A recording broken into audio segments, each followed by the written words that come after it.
الأرض السمرا، دي مفاجأة دي ولا مخاطرة؟ دي حكاية جابت لي جنان، تعويذة أهلا ويا خطوة عزيزة، طلعت بقى طلعة لذيذة من بحر رخير أسوان. لفيت لف ماشي وبضرب كف بكف لحد ما تهت وعقلي ده خف، أنا مين أنا فين؟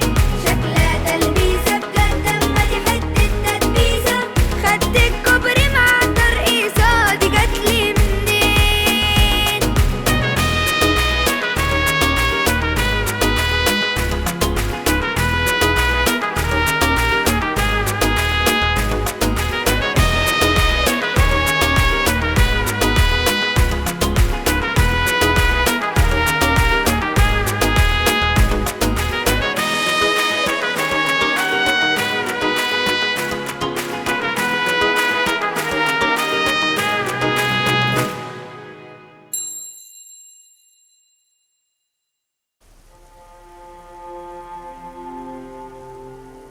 يحيى اتأخر، هو كل ده بيعمل ايه؟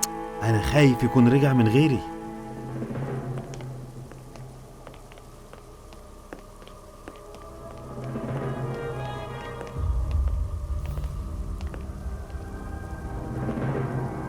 يحيى يا يحيى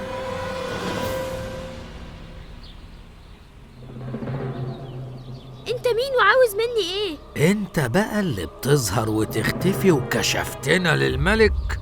انت ازاي وصلت لقوتك السحرية دي؟ انا ما قلتش ان عندي اي قوة سحرية، انا كل اللي عملته اني ساعدت الملك وكمت ضدكم. صح، وعشان كده انا هكافئك. انت لازم تختفي، بس المرة دي مش هتظهر تاني، هتختفي للأبد. حطه في صندوق وطلعه على أي سفينة من اللي هيسافروا لمنطقة جوبيل النهاردة. يلا.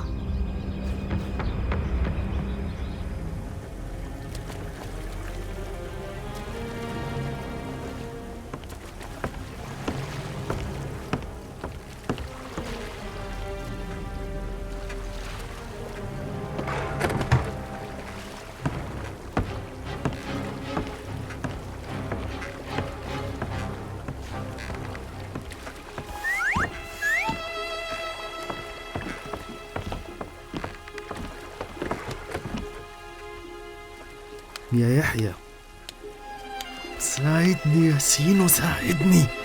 انت واقف بتتفرج عليا. يحيى يا يحيى يحيى فوق فوق يا يحيى، مفيش وقت.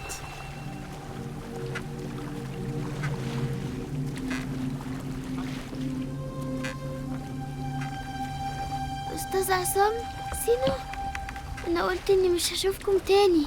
لازم ننزل من السفينة قبل ما حد يشوفنا. يلا بسرعة، اجري يا يحيى، اجري. هنعمل ايه يا يحيى؟ هنعمل ايه؟ هات ايدك، هات ايدك يا استاذ عصام.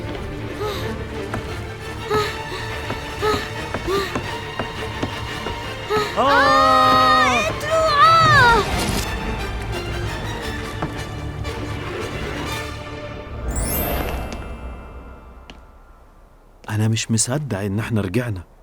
احنا كان فاضل لنا ثواني ونقع في البحر، يا السمك هياكلنا يا الراجل اللي كان مع المتمردين هيوصل لنا، وفي الحالتين كنا هنضيع للأبد.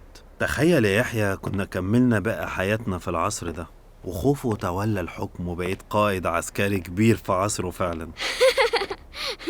وساعتها بقى ممكن ابني هرم جنب الهرم الأكبر ويبقى هرم يحيى.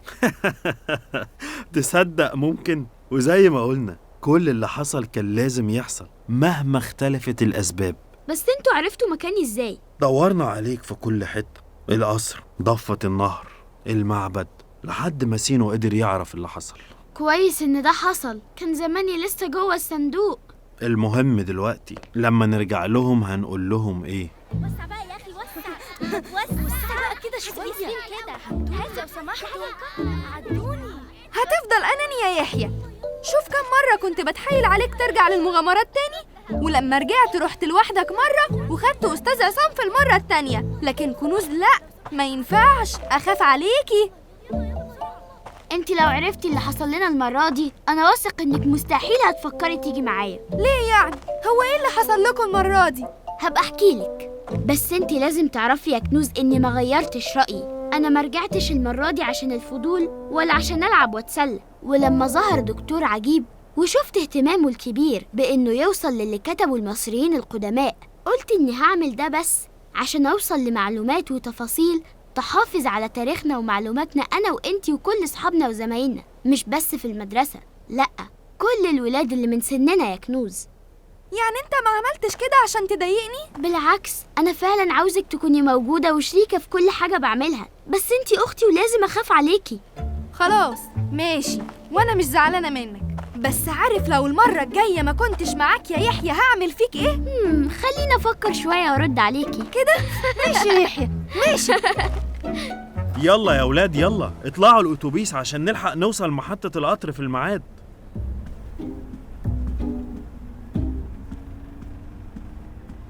كنوز ايه؟ في ايه؟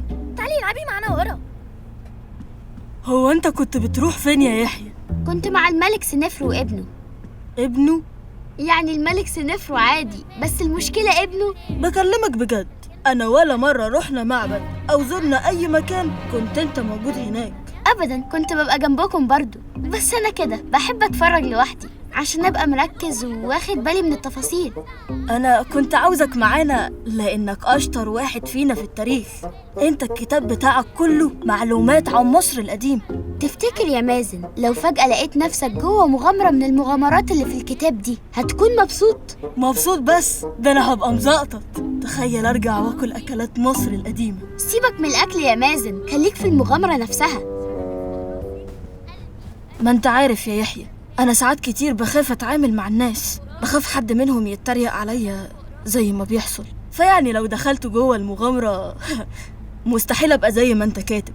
أنا آخر أبقى بطل جوه عقلي وبس. وهي دي البداية يا مازن، إنك تصدق. لو عقلك مصدق إنك بطل هتقدر تبقى بطل في الواقع. كل الحكاية شوية ثقة وجنان. جنان؟ والناس أكيد هيتريقوا عليا، هم أصلا بيتريقوا وأنا في حالي، ما بالك بقى لو اتجننت شوية. مش مهم الناس، المهم إنك تكون مبسوط وما بتعملش حاجة غلط. طب تفتكر يا يحيى لو دخلت مغامرة وبقيت في كيمت هلاقي حد يتنمر عليا؟ المصري القديم كان عنده نصوص أخلاقية بتمنعه يسخر من غيره لأي سبب، وبرضو أكيد في أي مكان وزمان في ناس متنمرة، لكن الفكرة فينا إحنا. لما نثق في نفسنا ونقدر نواجه أي حد بيضايقنا مستحيل بعدها نخاف أو نقرر نبعد ونبقى لوحدنا. معاك حق، أنا نفسي أبقى زيك. أنت هتبقى نفسك وشخصيتك. أقول لك سر؟ قول.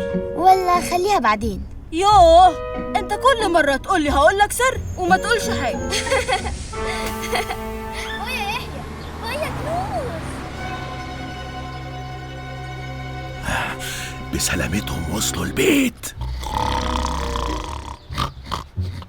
يا أخي بقول لك وصلوا البيت. كويس، أحسن أنا تعبت قوي من اللف عليهم. يلا نروح ننام بقى. ننام ايه يا سرحان؟ ننام ايه؟ لازم نبلغ الدكتور عجيب فورا، ده انا مستني يظهروا من يوم المتحف.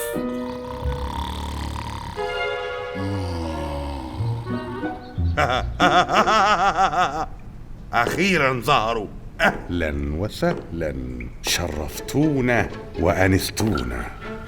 إحنا هنفضل نراقبهم، وقت ما يقول كلمة السر هكون أنا بقول التعويذة، وفي خلال 10 ثواني هنكون معاه في نفس الزمن اللي هو فيه، وهناك هندور على الجزء الناقص من بردية الحياة، وعلى أي بردية أو نقوش اختفت من زمننا، وفي كل مرة هنوصل لسر جديد هقدر بيه أغير العالم. العالم ده كله هيعرف قيمتي وقتها. يوه، يعني هنراقبهم تاني؟ أنا عاوز أنام. تنام إيه يا غبي؟ وده وقته؟ لازم نفضل مفتحين عينينا. يحيى ده طفل مش عادي، عنيد وهيتعبنا. طب ما تقول لنا يا دكتورة، التعويذة اللي انت وصلت لها بتقول ايه؟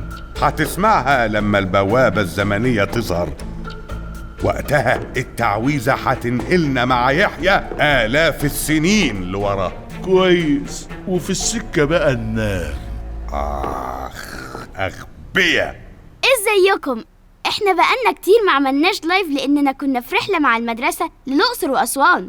الأقصر وأسوان فيهم آثار مصرية عظيمة، ده غير أهلهم الطيبين والجو هناك تحفة. ممكن تعملوا زينا ولما تروحوا زوروا طريق المواكب ومعبد الكرنك ومعبد أبو سمبل وكمان يا كنوز في أماكن احنا ملحقناش نزورها زي وادي الملوك ومعبد فيلة ومعبد كلبشة.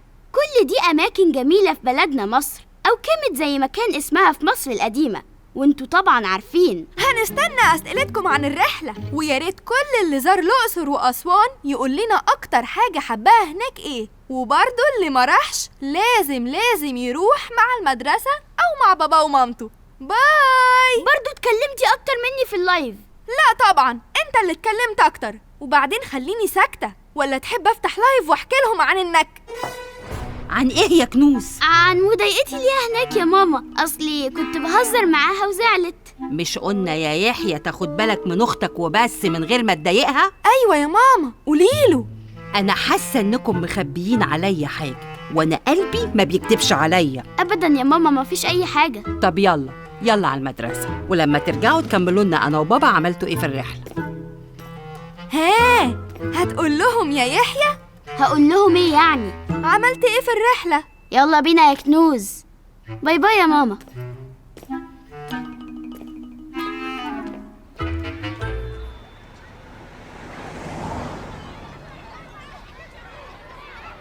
ها يا فندم، حضرتك عملت ايه في شكوتي؟ شكوة ايه يا استاذ شريف؟ يا حضرة الناظر، ليه الأستاذ عصام هو اللي يكون مشرف على رحلة الأقصر وأسوان؟ مش أنا برضه مدرس تاريخ زيه؟ ولا أنا يعني بدرس تدبير منزلي للعيال؟ بتدرس تاريخ يا أستاذ شريف، بس الإشراف على الرحلات ده أنا اللي بختاره، والولاد بيحبوا أستاذ عصام وهو قريب منهم. ومن إمتى يعني الأمور دي ليها علاقة بالحب والكره؟ المفروض تكون بالدور وكمان بالخبرة، وأني أكيد عندي معلومات وخبرة أكبر منه بكتير، لأني حتى أكبر منه في السن. في الزمن ده المعلومات متاحة لكل الناس، واللي عاوز يعرف حاجة بيعرفها بسهولة وهو في مكانه، لكن مهنة التدريس الأهم فيها هو الأسلوب. الأسلوب يا أستاذ، أسلوبك في شرح المعلومات للطالب يخليك مدرس شاطر، أو مجرد شخص عنده معلومات بيقولها وخلاص. والأستاذ عصام الطلاب بيحبوه وهم طالعين الرحلة عشان ينبسطوا. بقى كده ماشي يا حضرة الناظر.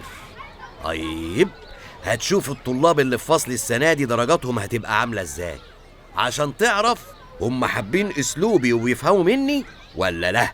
بس الرحلة كانت حلوة قوي قوي قوي. ياه، نفسي كل سنة اروح الأقصر وأسوان. انا نفسي بقى زي ما رحنا الأقصر وأسوان نزور كل الأماكن اللي فيها آثار في مصر كلها. وانت يا مازن نفسك تروح فين تاني؟ أنا نفسي أروح الملاهي نلعب وناكل براحتنا.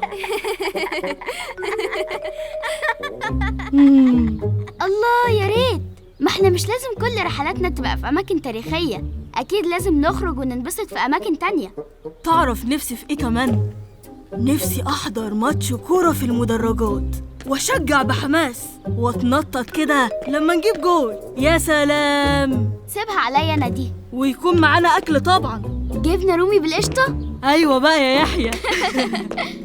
الأستاذ شريف جه. بقى شوفوا بقى، قبل ما اشرح درس النهارده لازم تعرفوا حاجة مهمة جدا، إن درجات امتحاناتكم في الفصل الدراسي الحالي متوقف عليه مستقبلي في المدرسة. عاوز حفظ صم، مذاكرة ليل نهار، ويا ويله يا ويله يا سواد ليله اللي هينقص درجة ايه؟ نص درجة ايه؟ فهمتوا من الدرجة، يا ويله.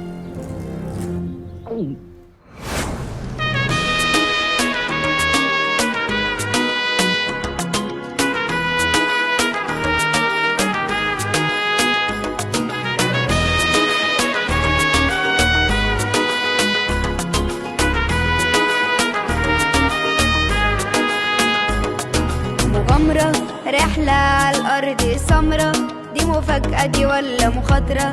دي حكاية جابت لي جنان، تعويذة أهلا ويا خطوة عزيزة، طلعت بقى طلعة لذيذة من بحر رخير أسوان. لفيت لف ماشي وبضرب كف بكف لحد ما تهت وعقلي ده خف، أنا مين أنا فين؟ شكلها تلبيسة بجد أما دي حتة تدبيسة، خدت الكوبري مع الترقيصة دي جاتلي منين؟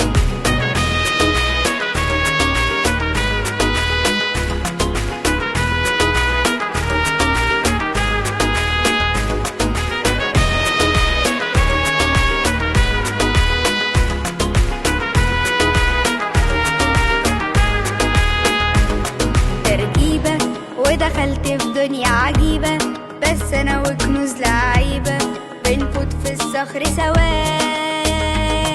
أنا غاوي وفضول أعمل لي بلاوي، إنما قلبت لحكاوي كانت في طريقنا دواء.